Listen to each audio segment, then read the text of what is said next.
as always, we're riding in a truck, and we're going through Indiana right now, and we got a special guest with us today. Let's jump right into it. Austin, why don't you introduce yourself and tell us about how in the world you got yourself wrapped up into this. Hey everyone, this is Austin. I've been with Fenning for about 2 years now. The warehouse manager, take care of all the inventory, the shipping, receiving, overlook the stock orders and everything else. Just here along with the ride today. Mm-hmm. Yeah, so we are on our way back from a 2.5-day adventure. We went out to Bloomington, Illinois for the Dealer Mind Summit. It's a dealer training session where they talk about all kinds of good topics, and this year the topic was sales management. So we've got Cody over here in the passenger seat. Yep. And of course myself and then Austin. We came out. We figured there was something that we could learn, and we sure did. Cody, why don't you recap your opinion on the sessions? Yeah, it was definitely a good aspect. I need to grab my notes here, but yeah, we kind of. You took notes? I did. There were a couple of good speakers. There was this Englishman that they had a Ford dealership, and it was on the verge of going bankrupt, and he acquired the dealership whenever he was 28 and had to turn it around in 6 months to make it profitable. Otherwise, the bank was going to declare bankruptcy on them. So he kind of told us his story on how they got out of that a little bit, and it's just neat. They always have, different little concepts to help you be a little bit more aggressive. Not necessarily aggressive, but marketable in the ag equipment game, and how you can apply that to your dealership. So we talked about online sales and a little bit of everything, mergers. They talked about how some of these bigger companies are having to merge in order to stay afloat, or get bigger in that aspect versus buying. It's more along the lines of how you can keep your money clear and stuff like that, and it's a merger standpoint from a dealer perspective side of things. So yeah, it's a great event. I don't know how many dealer representatives there were there. There had to be, I don't know, a few hundred people. I think Kim said there were 71 dealerships. Okay. Like a total of like 375 people. Mm-hmm. Yeah, great turnout. Mm-hmm. It actually sold out. Yeah, awesome speakers. Mm-hmm. I saw a bunch of guys from Bain Welker there. Mm-hmm. I seen a fella from Koenig there. Who's that we other? met a guy from Ohio Ag Equipment. Yep. That's who I was going to bring up. He was from up near our Nova store. Mm-hmm. Yeah, a lot of good guys coming all together to kick around some topics, stuff they're dealing with, and different ways to improve. And we're going to go back home with a notebook full of things to potentially implement at our dealership to make things more efficient, faster, and better for the customer. Austin, why don't you dig more into how long, I think you mentioned how long you've been with us, but dig more into your role and what your history is and what everything about Austin. Yeah, I've only been out here for about 2 years, never had any agriculture background, so it was a huge change of game for me. I did 6 years in the Marine Corps Reserve. I got to travel a couple places and see some nice things, but yeah, coming out here, it's just a different eye-opener. It's a different industry. Basically, all the shipping comes out of our warehouse. I'm normally the one that packs it up and shipping to the customers. Mm-hmm. Taking care of the customers. I do all the walk-ins, making sure that their orders are correct. Even started doing taking some phone calls for customers, kind of take all that off you guys if you guys are out on the road and busy and seeing customers. Just trying to step up a little bit more and make it easier on everybody. Yeah, Austin's been a kind of a liaison, I guess, to us sales guys in a way. You know, if we have a customer coming to pick something up or something like that and we're not there, Austin's basically taking the reins on being able to, you know, a customer walks in with a leaky pump or something like that. Austin's learning the parts well enough to be able to easily troubleshoot that. He works real close with all of our vendors and stuff like that. So a lot of you guys, if you've been to the location there at St. Anthony, that's where all of our parts inventory still is. Maybe you've met Austin. He was there at the field day. If you got some parts there, you've likely ran into Austin, or if you've received a package in the last couple years, you know, Austin boxed it up. So if it looked like it got ran over by a semi when it got to you, we can blame him. Or if you were missing parts, that was his fault. So I can't count over 5. Mm-hmm. Yep. Running out of appendages, right? Yeah. But what do you think has been like the biggest challenge for you, Austin, as you get acquainted with what we're doing, just, you know, jumping into it? A lot of the tooling, you know, it's a struggle trying to figure out what people need. You know, there for a little bit I was a little bit better with it because I was able to watch the shop guys put together a Salford tool. I was able to see what they needed, but now that we're in 2 different locations, it's a lot harder. I don't see that. I'm not there asking questions, you know, like how many blades are on a Halo VRT. I have no idea, you know. Yeah. It's all depending on the size of everything. So, and it's a little bit of a struggle, but I would say definitely finding out the right quantity of everything, just digging deeper on the tools. Tillage is one of my weaker ones. Normally you guys handle all the tillage. Mm-hmm. So when it comes to the customer needing a part, it's definitely a struggle. And same with Hardy. I mean, Hardy, I don't know how many times I've been on the phone with Tammy, like, Tammy, I don't know. You're the Hardy guru. Yep. Tell me what I need. Yep. Well, you know, I always say you don't really need to know much of anything. You just need to know who to call, Mm-hmm. and having the resources available to do that is pretty big. So, you know, we've of course used a lot of the manuals and resources that we need to use to get the correct parts in. On a day-to-day basis, Austin, why don't you walk through what kind of stuff you'll get into as far as shipping and receiving and doing inventory counts? Why don't you talk about what it all entails managing thousands of parts? Yeah, it's definitely a busy time out there. Even when it's slow, it's not slow. Right now we're a little bit of our slower time, but you know, there was a 30-page report that we're doing right now on bin locations and, you know, trying to figure out where everything's at. And you see some of these part numbers, it's like, I've never even seen that before.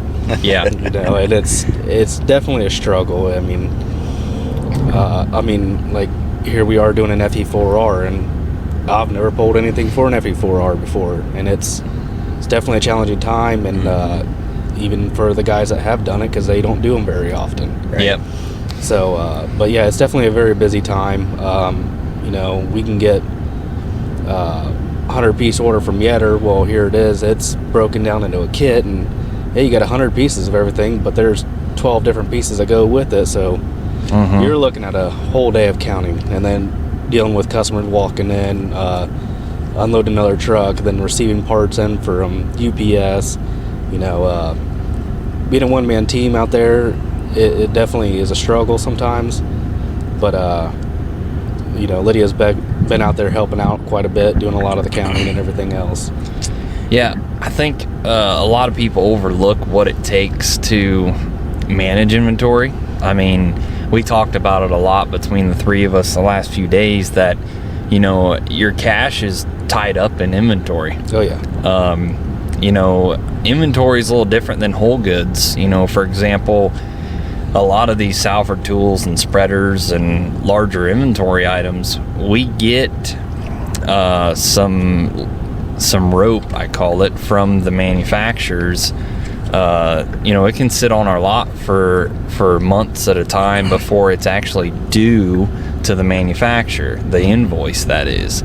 Parts, on the other hand, are different. You order parts, you're going to get an invoice with it, and you're going to have to write a check, and pretty soon any cash that you've made is now sitting on your shelf in a part. And so that's where it becomes crucial to have a good computer system, a good labeling system, a good organizational system, because you're, in a way, that parts warehouse is a bank in a way, because you've got cash tied up on the shelves in that inventory. So you've got to manage it. You've got to make sure that you can find it, and when a customer needs it, that you can get it to him. Because in our role where we're at, we try to stay pretty heavy on parts inventory, because we know how crucial it is to keep a customer up and running.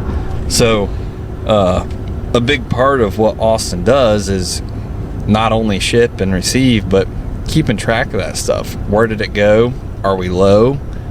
Do we need to order more? Keeping track of all the history. I mean, this year with the parallel linkage arms, as soon as they were coming in, we would get 10 of them in. There was 13 of them going off the shelf. That was a big struggle right there. But yeah, it's just going off the history of everything, and it's hard to even look at the history, because this year was so dry. Right. Last year or the year before that, we weren't even. I think we only sold maybe 10 of those parallel linkage arms. Right. Yep. Every year's different. 1 year you'll sell 50, the next year you'll sell 5, and so it's like, well, where do we need to be? And we always want to keep ample amounts of stuff, because we preach all year long that we offer the sales, the knowledge, and the support for customers. And if you don't have the products that they need when it's go time, it's hard to be able to keep customers running. That's a big part of what we do.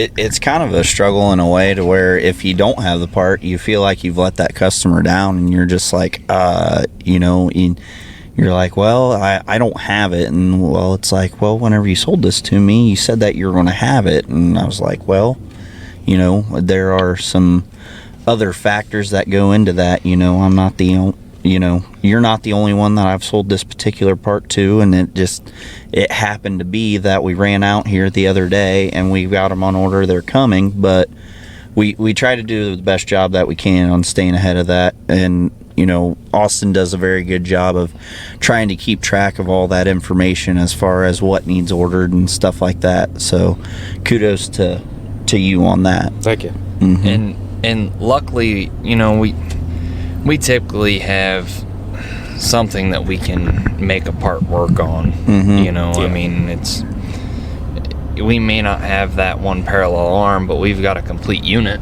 right?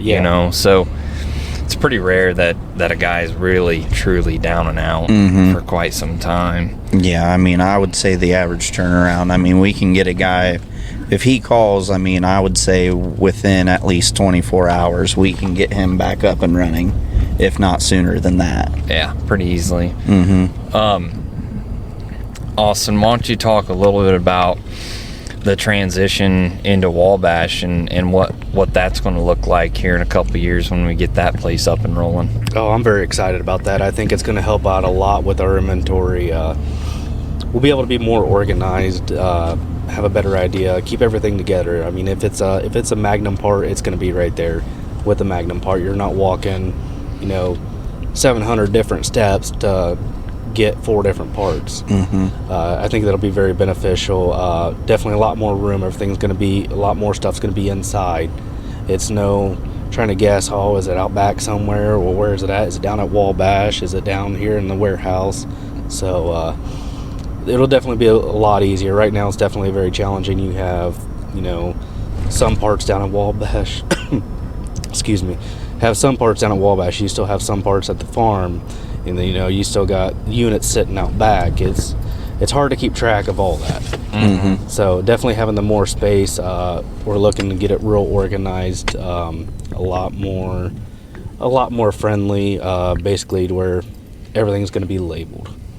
Yeah, just having that extra square footage will be able to allow us to stretch things out, kind of start fresh from an organizational standpoint. And so I know Dad said they're going to come down, or the construction crew is going to be in there tomorrow doing some sandblasting and Mm-hmm. stuff. So sounds like that project's going to keep rolling, and it's nothing that we need to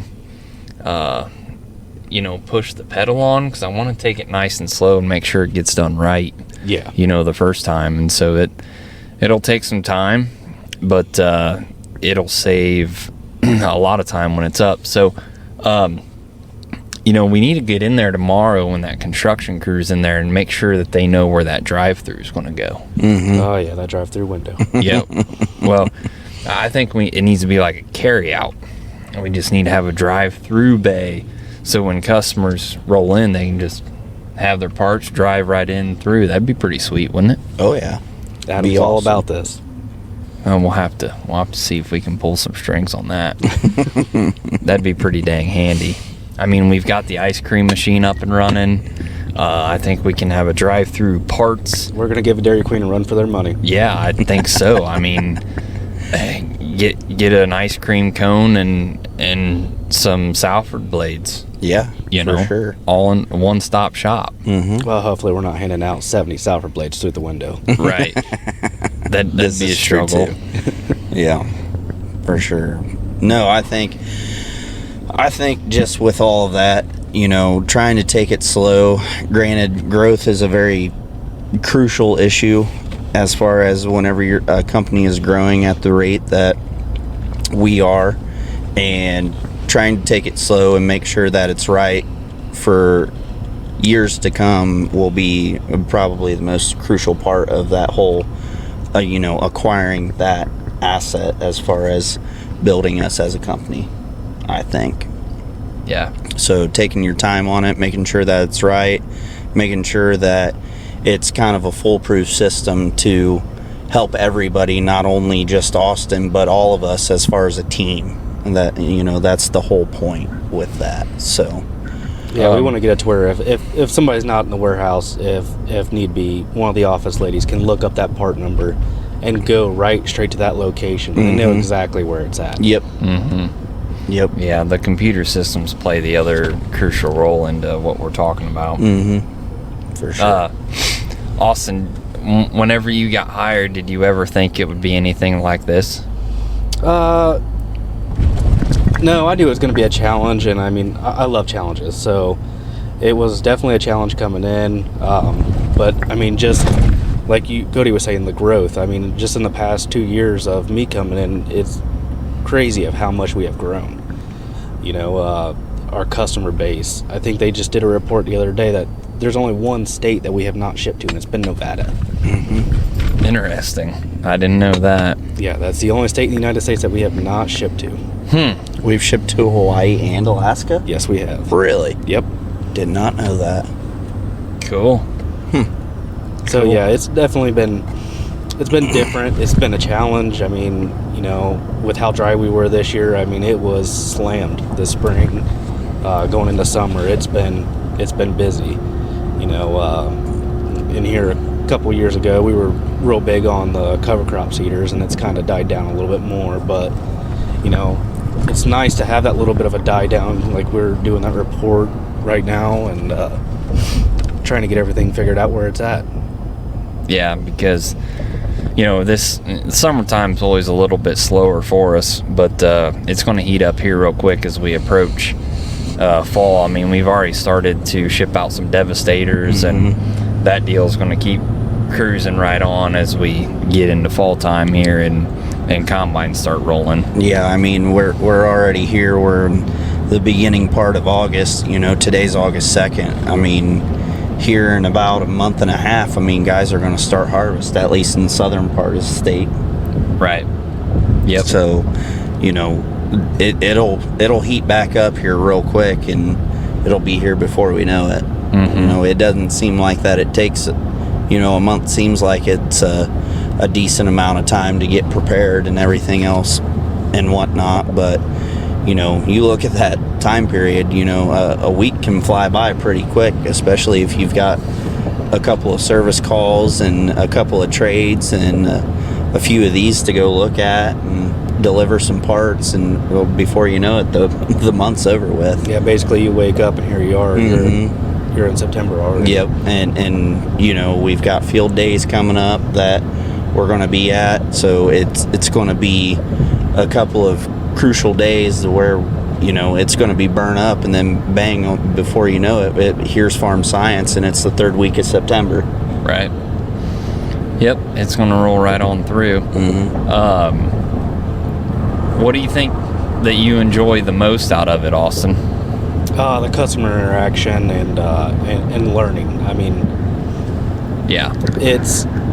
I worked at a factory for 7 years, and it was doing the same thing every day, and every day out here is different. You know, there's no days the same, and it's nice to be able to learn new things every day. You know, it's looking through the manuals, trying to figure out a part. You know, learning more about the Hardys, learning more about Salfords, and all that. It's nice to have a break of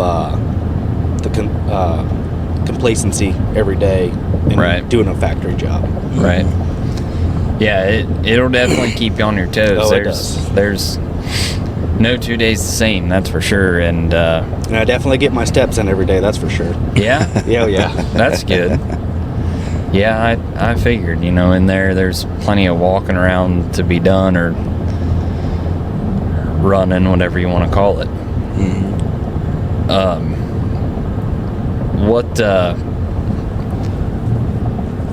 How many little ones you got?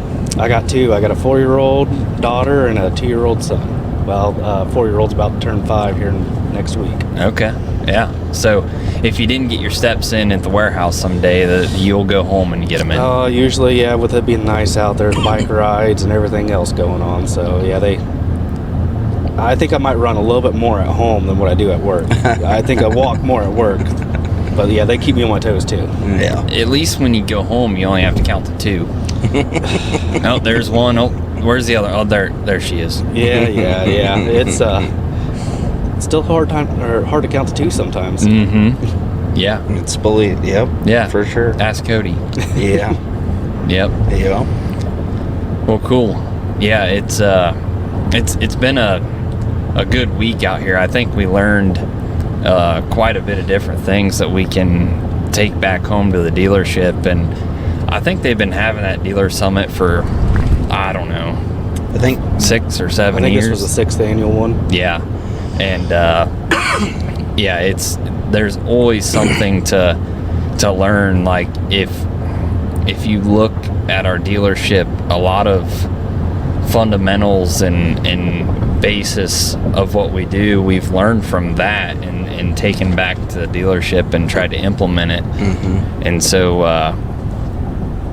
for anyone who's listening out there from a dealership, if you haven't gone to one of those dealer mind summits, I highly suggest it. It offers so much insight.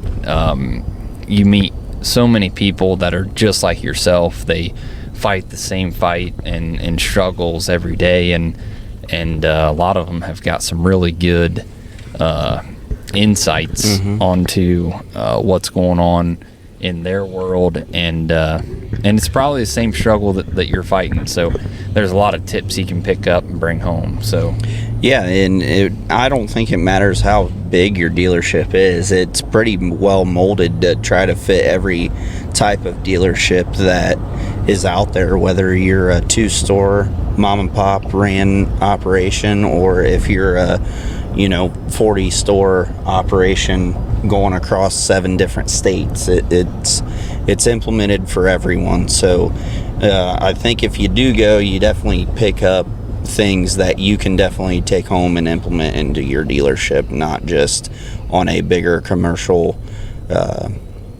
standpoint, as far as being in a bigger corporate mindset, state of mind. Yeah, like whenever it how we comes to a talked last dealership. night of, this was basically more of pinpointed at sales.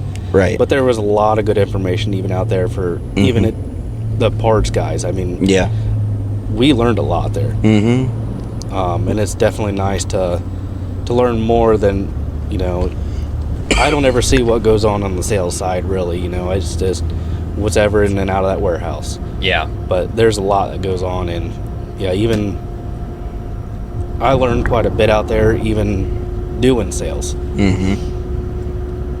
Well, like I've said before, no matter what role you're in, you're always selling. Yeah. Mm-hmm.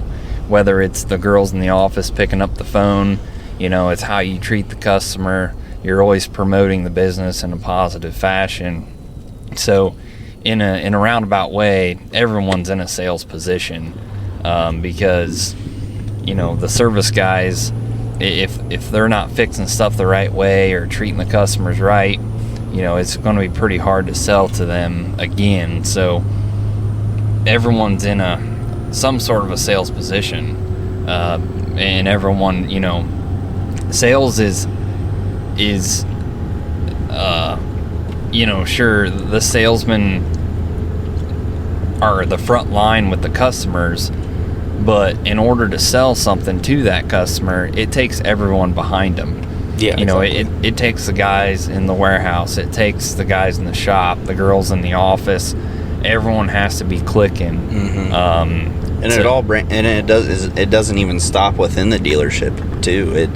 It also expands out to your territory reps for the companies that you represent as well. So it's not just the dealership. There are also other other hands in the table that help push you along, to help get you to where you're at, to help you sell that piece, or it doesn't really matter what it is. But if you got a good support team and you're able to have success with it, you've got good people around you, that you're just setting yourself up for success. Correct. Mm-hmm. Yep. Yeah, it takes everyone. Everyone's got to be rowing the boat, and not only rowing the boat, but in the same direction. Mm-hmm. And that's what we try to keep going. We're pushing, we're fast paced, and we don't slow down. And I think that's a big part of what sets us apart as a dealership. Mm-hmm. Is our aggressiveness in our sales and our inventory and our service. I mean, a customer calls and needing something, we don't hesitate one bit to either troubleshoot them over the phone. Mm-hmm. If we're unsuccessful at that, we're jumping in an ambulance or the service truck, and we're on the road. Mm-hmm. heading their way to get that thing tackled, because you can't let an issue fester out there for a while. It'll really take its toll on everyone if that happens. Mm-hmm. No, and I mean, even from the parts standpoint, I think it's within a couple hours. I mean, from you calling in that order, it's within a couple hours, it's shipping out, Mm-hmm. that same day. Yep, that's a big part of it too. I've had a lot of customers comment on, holy cow, I just ordered that thing yesterday at 3:00, and here it is 10:30 the next morning, and I've got it. So that's big. We get it pushed out the door, get it to the customer, and they can put it to work and keep rolling, because that's the name of the game. The windows of planning, harvest, and side dress are too short to let stuff hang around and not get pushed out the door. Yeah, for sure. Overall, driving, we took a different way back than what we did there. That way we could do a nice crop tour look. And really, I haven't seen any place that's burnt up.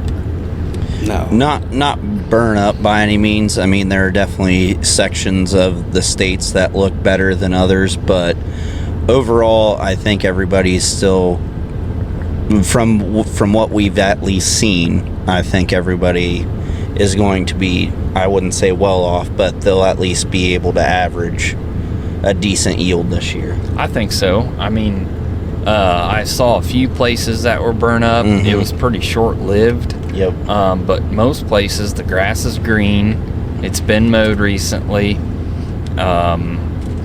So hopefully that can carry through August. I know, so we traveled to Bloomington, Illinois, so it's almost straight west of us, really. On the way out, we went down to Indy and over, and on the way back, we're taking 18 across Indiana. And a lot of stuff looks pretty good. I know there have been a lot of fungicide planes buzzing around the region this week, so it's definitely that time of year to be putting fungicide on corn. So yeah, for sure. I didn't see much double crop. Well, I didn't see much wheat, to be honest, in general out there. Yeah. So I haven't seen much double crop beans. I'm anxious to get home and see what mine look like. We got that shot of rain there Saturday. Yeah. Last weekend we got like 9/10, and this time of year on double crops that won't carry it too far, but I'll take any little bit. So be interesting to see what they look like when we get back. But yeah, so overall a good week. It's really good to get away from the dealership for a few days and do what we're doing, because when you get back, you get caught up in the tornado. Yeah. You get back and tomorrow it's going to be, well, where's this part? I need this needs shipped out. And you don't get the time to stop, step back, and work on the business. That's what this week or 3 days is about, is taking a step back and implementing different things to help change the business, make it more efficient. And that time away is extremely crucial to be able to step back and evaluate some changes that need to be made. So I'm really excited about, every now and then you just gotta get the heck away for a little bit, and it'll clear your mind, and when you get back, it changes the game. So that'll be good. Yeah, I agree. It's a good time of the year to do it. This is our quote unquote slower time of the season. Granted, we're still doing some cover crop stuff. There's some FE4Rs in the shop that need to get pushed out here before the middle of August, and we're working through it. But yeah, it's just kind of part of it. You just gotta keep going with the punches, and if you're able to step back for 2 days, get an outlook from other people to kind of see what you can implement on the ideas of what they have, and try to implement those into your dealership to make you more successful, it helps to do that once a year. Yeah, the last couple weeks have been pretty good on Salford tools. We've moved a few of those. Yep. I sold a used piece down to Tennessee with a cover crop seeder on it. Yep. I know Hunter's quoting out some cover crop seeders. I know Cody's quoting out a 24-foot tool. With a seeder. Yep. I sold a 2231 with hydraulic shanks there last week. So that'll all have to be done. So we've got a lot of stuff to build. I know that 25-foot VRT for Kent is going to be in, I think, this week or next. Yeah, you said it was going to be here in like 2 weeks. Yep. But so that thing will be showing up here any day. Yeah. So we're swamped in the shop. That's for dang sure. Yeah. So it'll be fun to get back and help the guys get some of this stuff pushed out the door, because it's going to be that time of year.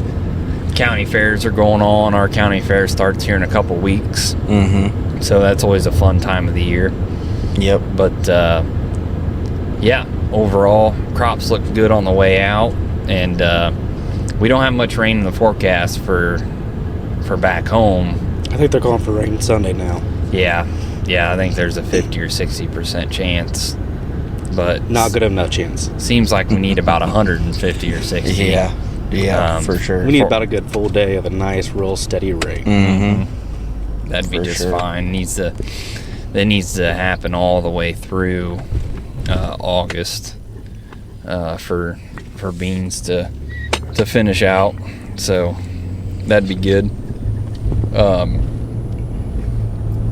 What about on the, because this podcast is actually a hunting podcast, right? Yep. Yeah, it is. So we It just- is. we just- I don't know if Austin's aware of that, but Oh, I am. I Yeah. listen to every podcast every Friday. so yeah, this is a partial hunting podcast as well. We talk about equipment for the first Yep. 30 minutes and then Dad probably quits listening to it. Then we start talking about hunting. I think he quits after the first 15 minutes. Yeah, he gave up a long time ago. He's like, those ding dongs, they don't know what they're talking about. for sure.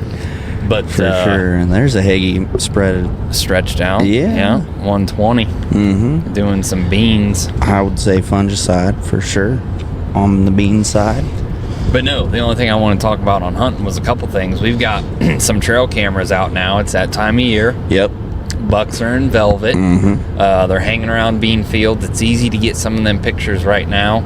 Although I'm a firm believer that the pictures that you're getting right now don't mean a whole lot, because those deer, once they drop their velvet, they're going to be in a different location. Mm-hmm. Unless you get really lucky and can catch one on a summer pattern there that first week of October. Yep.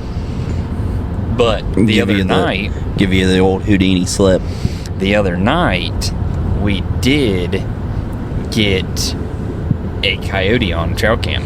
Yeah. Would have been Tuesday night, I think it was. Yeah, it was Or the no, first night that we got Today's Wednesday. It would have been Monday night. Monday night. Yeah. We had a coyote at midnight on trail camera, Mm-hmm. and that boy's days are numbered, in my opinion. Yeah. Well, he's Don't- at least don't- going to get called in. Don't you start. Don't you start. He'll get called in. He'll get shot at. I can promise you that. Now you got to hit him. Well, see, that's the problem. Hey, you know what? I don't want to hear it, okay? If you want to try to take the liberty of shooting the gun, you can try to shoot the gun, but I would love to try and shoot one, but then that means you got to be the one calling them in, and I don't know if we can do that either. true. You know, The funny part about this is we always listen to a podcast usually anytime we're going on a long trip, and we were able to listen to some of it before you got a phone call there, and just kind of talking a little bit about coyote hunting a little bit and calling and whatnot, and yeah. I don't know. I don't know if I've got confidence in you. I'm not sure. Yeah, there's some double crop beans. Yeah, I don't know. I'll have to try my luck at it sometime. But I tell you what, I understand how you can miss. I mean, you start on that call ripping on some coyote howls, and just that call alone sends shivers down your spine. Then you open up into like rabbit distress. It's not even that. I mean, some of that, yeah, but whenever you can get them to respond to it, that's whenever it is like game on. That is. You're looking through the thermal, Yep. scanning, and all of a sudden, boom! You Got see one. that. You see that one out there. Here he comes, and you mute the call. Here he comes. He's charging in, and this predator is running right to you. Mm-hmm. And it's like, okay, just wait for it, and you want to get them in as close as possible, but on the same hand, those things are smart enough, they're going to see you or they're going to wind you at any second, and when that happens, it's over. Yeah. If they wind you or see you, forget about it. You will not get a shot at them. Mm-hmm. And they're so smart. They're always going to come in downwind, and so you can count on them using their nose. Their nose is incredible. Mm-hmm. So yeah, we called one in there a few weeks ago in a bean field. We were actually calling to a cut wheat field. Yeah. but we called one in, and man, that was fun. Mm-hmm. That one got away. Yeah, But, I mean, we seen that thing from. Shoot, he was out there. I mean, he was 500 plus out there probably. yeah, I guessing, but I was shaking like a leaf. oh man, it was cool. It was very cool, but I couldn't see the end of your gun barrel, but it had to just be bobbing the whole time. I could just. yeah. It's fun. It's intense. Mm-hmm. So we're going to be doing some more coyote hunting here in the near future, I hope. Yeah, well, see, that's the whole thing is whenever it gets into later season deer hunting and we go bow hunting, and then we go back out and then we go coyote hunting later that night and do some coyote hunting for about 3 hours. Mm-hmm. So that's what I'm pretty pumped about. I'm ready for the snow to fly and get that all on the reins, and it's pretty sweet to see a coyote in like a cut cornfield or something like that. Mm-hmm. But yeah, it should be fun. So Yep. So why don't you talk about a little bit, Austin, about the field day? We sold a lot of parts at the field day. Yeah, very, very busy on that field day. A lot of Salford blades. Definitely got my workout in that day. You're talking about getting rid of. I think we, even with the discount and everything, we did over $10,000 in sales on blades alone. Yeah. And That's a lot of blades. yeah, I was a little sore the next day, and I'm like, man, why am I sore? And it's like, hey, you're thinking about bending over and picking up all those blades. Yeah. It's definitely yeah. definitely a good workout. A 30-foot 570, you're picking up 50 blades at a time, Oh, yeah. and it's like, Yeah, we got rid of a lot of inventory during that field day. mm-hmm. Yeah, that was such a good day. Mhm. Anytime you can bring customers in, I know a lot of them just wanted to come and maybe see the new shop. We had the ice cream machine rolling. Mhm. We had food, of course, for everyone. Had some awesome demos. Had some of the Deutsch tractors out there running. Mhm. Showed off the BBI Magna spread, throwing fertilizer 120 feet wide. Mhm. Strip till units. Those are fun. kind of name it, and we tried to have it out there at least, gearing up for fall. Yeah. Anyway, Yeah. some of the products that we'll be able to offer for fall and stuff like that, and had some good demos. It didn't rain like everybody thought it was going to. Everybody was worried about it raining, and Yep. it didn't rain. Thank you, thank the Lord. But Yep. yeah, it was a good week. We had all the Salford guys out, and so it was good camaraderie and just good team building, because Seth was in town for it, and then of course our territory rep Dave Gunkelman was in town with us, and He did all the work. yeah, oh yeah, he definitely did. Yeah, and you dang well know he ain't going to be listening to this, so we can talk about him all we want. So This will be the one he listens to. yeah, it doesn't matter. He knows. Now, and then the following week after that, we had the Deutsch Power Tour. Yeah. And that brought in quite a few more people than I thought it would. Yeah, that was good. It was a good turnout. Mm-hmm. And we even sold stuff during the Power Tour. Yeah. Yeah, that ride and drive event was pretty awesome. We had a lot of customers curious about those tractors, and I'm going to have a lot more videos and stuff of those things coming down the line. I'm more and more impressed every time I get in one on the design features and what those things have to offer. We're going to be trying to do a bunch of demos with those here at silage season, getting them on maybe some pull type choppers, getting them on some silage wagons, some dump wagons, and showing some guys what those things are all about, what they can do, and how they're built and geared towards what they do. We ran into quite a few Deutz dealers out here at this dealer summit. Yeah. I was pretty impressed. A lot of guys had nothing but good things to say about them. Mm-hmm. Yeah, I didn't hear one bad thing about Deutsch the whole time we were there. Mm-hmm. Yep. Everyone talks about how good their engine is. Mm-hmm. You know, their engine is in a lot of skid loaders too. Yeah.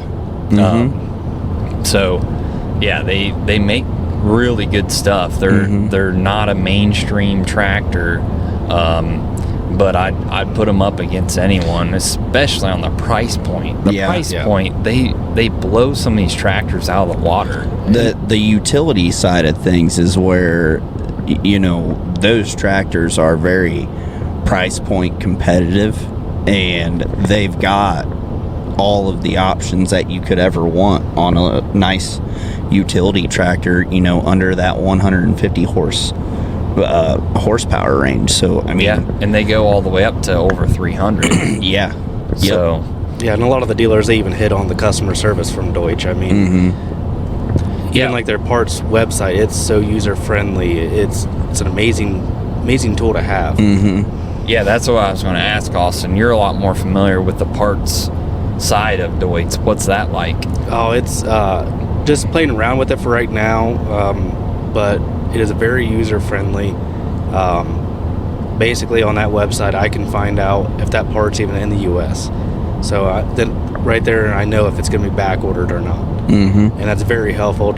You got a customer calling, well, I need this part. Well, some of these dealers that we have, you don't know if it's available in the United States. You could have a 2-week wait from Canada.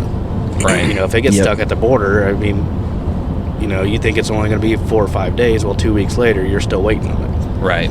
To where Deutsch, it's very, very user friendly. It's all broken out down there. And then I know that they even get a shipment in overseas. I think they said once a week or maybe twice a week that they do big shipments coming in. Yeah.